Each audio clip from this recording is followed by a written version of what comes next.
Trump recently announced his plan to take ownership of the Gaza Strip. He wants to transform Gaza into the Riviera of the Middle East. And when he was asked who he envisions living there, he said, "I envision the world's people living there."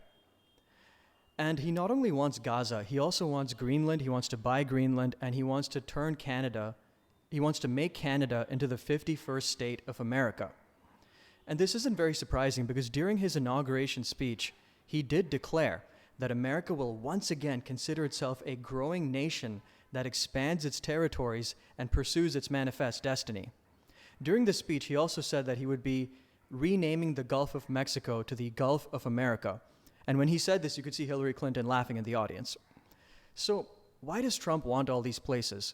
Greenland, Canada. One reason could be that these places are rich in natural resources, and Trump is all about drill, baby, drill, right? But I believe a bigger reason, I think the main reason that America is pursuing the expansionist strategy is that they're no longer as dominant as they once were. We live in a multipolar world today, that's a fact. So America feels in order to regain their previous dominance, they need to take over other places.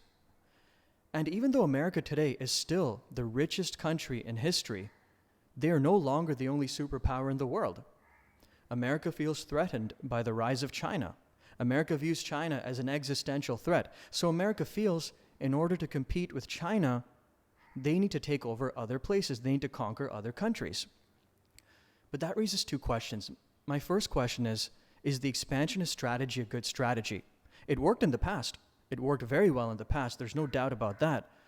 But what worked in the past may not necessarily work in the future because things change, right? And my second question is, what if we didn't live in a multipolar world? What if we lived in a world where America was the only superpower? In such a world, would America be less likely to take over other places? Would America be kinder to other countries if we lived in such a world? Maybe the answer is yes. Maybe it's yes. Or maybe not, because you have to remember where the United States came from. America didn't just magically appear on a map. The United States is a product of the British Empire. And we all know how kind the British Empire was, right? They were famously known for their generosity.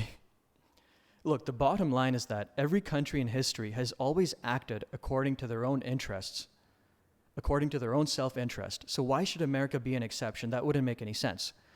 What does all this mean? It means that there is an above-than-zero chance of Canada, Gaza, and Greenland becoming a part of America. And when it comes to Canada and Greenland, it's not that surprising when you consider the following quote by Henry Kissinger. "It may be dangerous to be America's enemy, but to be America's friend is fatal."